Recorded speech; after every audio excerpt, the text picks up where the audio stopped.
kita ke topik utama, jangan lupa untuk selalu subscribe, like, share, dan aktifkan tombol loncengnya agar kalian dapat mengetahui informasi terbaru dari kita. Potensi budidaya ikan nila sangat menjanjikan untuk diterjuni. Selain nilai gizi serta beragam manfaatnya untuk konsumsi, ikan nila juga memiliki poin penting di sektor ekonomi sebagai peluang usaha ternak yang sangat menjanjikan. Bagi Anda yang ingin budidaya ikan nila, namun tidak memiliki lahan lebih, kami akan memberikan informasi mengenai budidaya ikan nila di lahan sempit di sekitar rumah Anda. Simak terus video kita berikut ini ya. Untuk dapat memulai budidaya ikan nila di area sekitar rumah yang sempit, maka salah satu pilihannya adalah dengan menerapkan kolam terpal. Kenapa kolam terpal? Ya, karena dengan menggunakan terpal, Anda tidak perlu mempersiapkan lahan yang terlalu luas. Selain itu, juga tidak perlu menggali tanah terlalu dalam. Kelebihan lainnya dengan memakai terpal, Anda tidak perlu terlalu sering memasok air ke kolam tersebut selama tidak ada indikator bocor.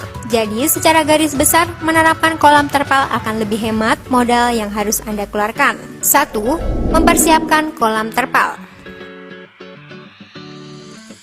Pertama-tama yang harus Anda lakukan adalah mempersiapkan kolam. Kolam harus dibuat dengan kedalaman kurang lebih 50-75 cm agar memberikan ruang yang cukup untuk ikan nila berkembang biak dengan sempurna. Jika kedalaman kolam sudah mencapai 50 cm, maka Anda harus memadatkan dasar kolam dan di pinggir kolam dibuat tanggul dan diperkuat dengan batu bata atau batako. Dasar kolam juga bisa diberi batu bata agar dasar menjadi rata dan keras. Setelah itu, diberi sekam yang merata dan barulah terpal bisa dipasang. Setelah terpal terpasang, pastikan terpal terkunci dengan baik di pinggir kolam.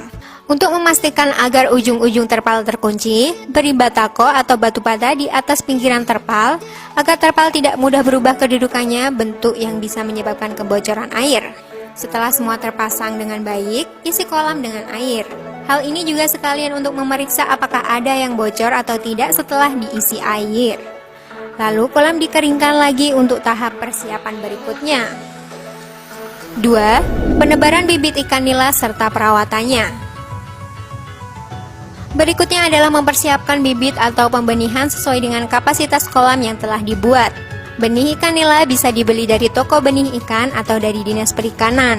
Benih yang bagus berukuran 5-10 cm dan pilih benih yang sehat dengan cara melihat keaktifan mereka bergerak.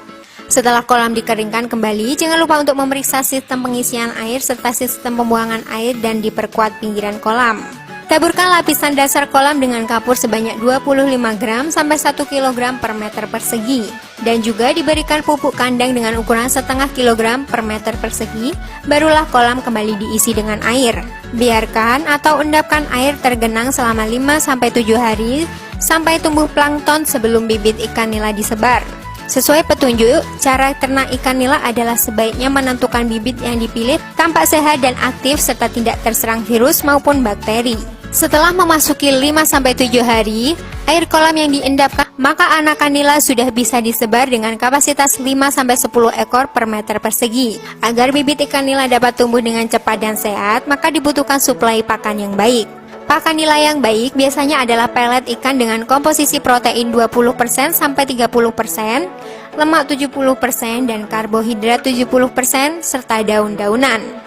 Cukup mudah bukan sahabat? Yang paling penting Anda rajin memberi makan setiap hari, jangan sampai terlewatkan. Dan ikan nila bisa dipanen setelah masa 6 bulan. Apabila Anda ingin mencari atau membuat indukan sendiri, maka pilihlah dari beberapa ikan nila jantan dan betina yang sehat, kemudian pisahkan ke dalam kolam khusus pembiakan. 3. Penyakit yang sering menyerang ikan nila dan cara penanganannya. Untuk keberlangsungan usaha budidaya ikan nila Anda, maka sebaiknya juga mampu mengatasi atau mengantisipasi segala ancaman yang bisa datang kapan saja. Di antaranya, ikan nila stres. Hal ini seringkali diakibatkan oleh air kolam yang tidak pernah diganti, sehingga mengakibatkan stres, dan cara penanganinya ialah dengan mengganti air secara berkala atau membuat sirkulasi yang baik. Kurang nafsu makan. Cenderung disebabkan karena kurangnya pemberian vitamin pada ikan yang menyebabkan ikan kurang nafsu makan, dan cara penanganannya yaitu pemberian POC nasa dan harmonik. Terserang parasit. Hal ini karena zat asam yang terlalu berlebihan pada air sehingga menyebabkan ikan rentan terserang penyakit. Kemudian cara penanganannya ialah dengan memisahkan ikan yang terserang penyakit pada kolam lain. Melakukan tindakan pencegahan terjadinya serangan penyakit pada ikan nila jauh lebih baik daripada mengobati. Berikut ini beberapa hal yang dapat dilakukan untuk mencegah timbulnya serangan berbagai jenis penyakit pada ikan nila. Pembersihan dan pengeringan dasar kolam setiap selesai panen, penggunaan bibit ikan yang sehat dan bebas penyakit, menghindari penebaran bibit ikan terlalu padat, menggunakan sistem pengairan secara paralel untuk mencegah penularan dan penyebaran penyakit, memelihara ikan nila dengan baik dan benar, pakan diberikan dalam jumlah yang cukup dan tidak berlebihan. Sisa-sisa pakan akan mengendap di dasar kolam dan menimbulkan pencemaran bau busuk pada ikan kolam. Hal ini dapat memicu pertumbuhan jamur dan organisme parasit penyebab penyakit pada ikan nila. Selanjutnya, mengganti air kolam secara teratur. Selain dari beberapa organisme yang menjadi penyebab penyakit pada ikan nila di atas, timbulnya beragam penyakit juga dapat disebabkan oleh kualitas air yang kurang terjaga dengan baik. Nah, sahabat Pedia, itulah tadi informasi mengenai budidaya ikan nila di lahan sempit sekitar rumah dengan cara mudah. Selamat mencoba ya sahabat, semoga berhasil. Terima kasih sudah menyaksikan channel kami. Jangan lupa untuk selalu subscribe dan aktifkan tombol loncengnya. Sampai jumpa di video berikutnya.